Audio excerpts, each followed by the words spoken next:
एक लंबे समय पहले एक गांव में सुरेश और कीर्तना नामक पति पत्नी रहते थे। उनके गीतिका नामक एक सुंदर सी बेटी थी।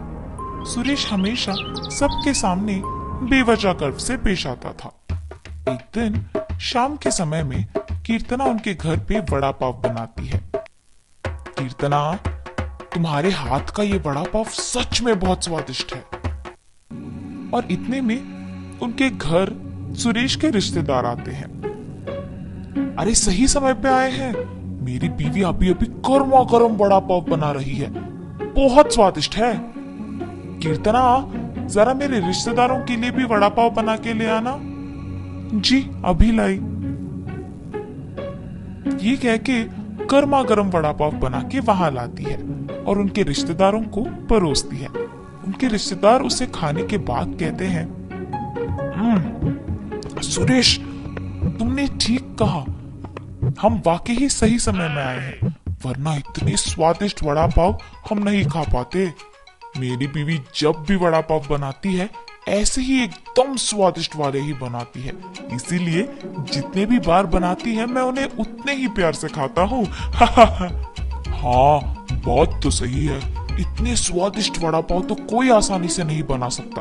अगर तुम्हारी बीवी ने दुकान लगाया तो लोग खरीद के खाएंगे ने। हाँ नरेश, अगर मैं इतना स्वादिष्ट वड़ा पाव बनाती तो पक्का दुकान लगा देती।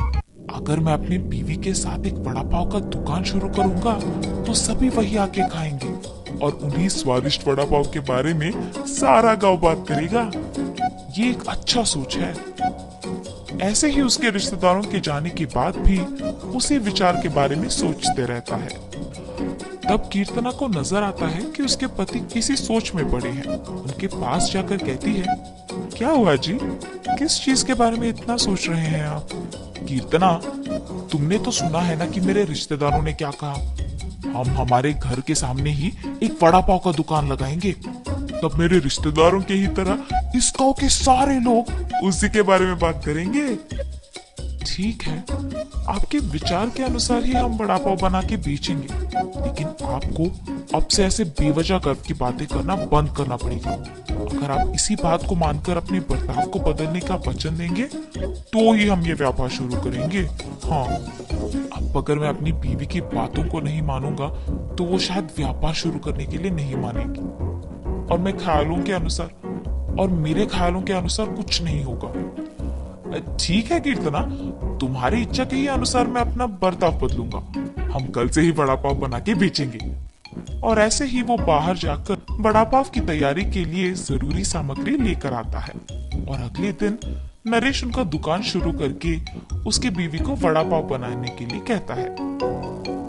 कीर्तना उसके पति के बातों के अनुसार ही वड़ा पाव बनाना शुरू करती है। स्वादिष्ट और गर्मा गर्म वड़ा पाव, आइए बाबू आइए। ऐसे जोर जोर से चिल्लाने के कारण उस तरफ जाते हुए सारे लोग आकर्षित होकर उसके दुकान आते हैं और वड़ा पाव लेके उन्हें खाने लगते हैं। सुरेश, वड़ा पाव तो बहुत गर्म और स्वादिष्ट है। हाँ, अब तक मैंने इतने स्वादिष्ट वड़ा पाव कहीं नहीं खाया है। हाँ, मेरी पत्नी बहुत अच्छा वड़ा पाव बनाती है, उसकी तरह तो और कोई नहीं बना सकता है। ऐसे उनको वड़ा पाव देकर उनसे पैसे लेता है। उस रात को जब बैठ के वो आए हुए पैसों की गिनती करने लगते हैं तो कीर्तना कहती है, अरे वाह, पहले ही दिन हमें लाभ आया है जी। निवेश के पैसों से ज्यादा पैसे तो हमने कमाया है। क्या सच में? अगर हमने ऐसे ही इसे बरकरार रखा ना तो जल्द ही हमारा बहुत बड़ा व्यापार बन जाएगा कीर्तना। हाँ, आप सही कह रहे हैं। पहले ही दिन उतने पैसे देख पति पत्नी दोनों खुश होते हैं। ऐसे ही वो हर रोज उनके सोच के मुताबिक वड़ा पाव बना के उसे बेचते हैं और कुछ ही दिनों में उनका व्यापार अच्छा चलने लगता है। मेरे सोच के मुताबिक ही हमारा व्यापार अच्छा चल रहा है। किसी और के दुकान में तो इतने लोग ही नहीं आते हैं। कुछ दिन पहले शुरू करने के बावजूद हमारा व्यापार बाकियों से बहुत बेहतर चल रहा है। और हमेशा की तरह सुरेश वापस बेवजह के गर्व में डूब जाता है और बाकियों को भी वही बातें सुनाते रहता है। उस दिन दुकान को आए एक आदमी को वड़ा पाव लाकर देता है। मैं यहाँ जब भी वड़ा पाव खाता हूँ बहुत स्वादिष्ट होता है, एक भी बार इसका स्वाद नहीं बदला। हाँ हाँ, आपने सही कहा, मेरी बीवी बहुत अच्छा वड़ा पाव बनाती है। नया व्यापार होने के बावजूद बाकियों से हमारा बहुत अच्छा चल रहा है। हाँ, ऐसे ही वहां मौजूद सभी से बात करता है और ऐसे ही बात करते हुए वो उन लोगों से पैसे लेना भूल जाता है।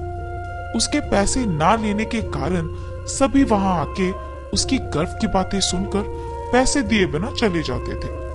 कुछ दिन बाद सबको जब सुरेश की कमजोरी का पता लग गया तो वो वड़ा पाव मंगा के उसे खा के पैसे देने के लिए उसके पास जाकर वड़ा पाव के बारे में बात करना शुरू करते थे। सुरेश उनकी बातों में पड़ के गर्व की बातें करता था और उनसे पैसे लेना भूल जाता था और कुछ देर बाद वो लोग वहां से पैसे दिए बिना चले जाते थे। सुरेश के इस बर्ताव के कारण उनके व्यापार में नुकसान होता है और अचानक उनके सपने टूट जाने पर पति पत्नी दोनों बहुत निराश होते हैं। कीर्तना, मुझे माफ करो, इस सब का कारण मैं हूँ। मेरे इस झूठे गर्व के कारण ही सबको मेरी कमजोरी का पता लग गया और उन्होंने उसका फायदा उठाया, इसीलिए हमें अब नुकसान भुगतना पड़ रहा है। ऐसे कह के बहुत दुखी होता है। आपको अपनी गलती का एहसास हो गया, बस ये काफी है। अब से हम हमारा व्यापार ढंग से चलाएंगे। ठीक है कीर्तना। और तब से पति पत्नी दोनों उनका वड़ा पाव का व्यापार बहुत अच्छे से चलाते हुए खुश रहते।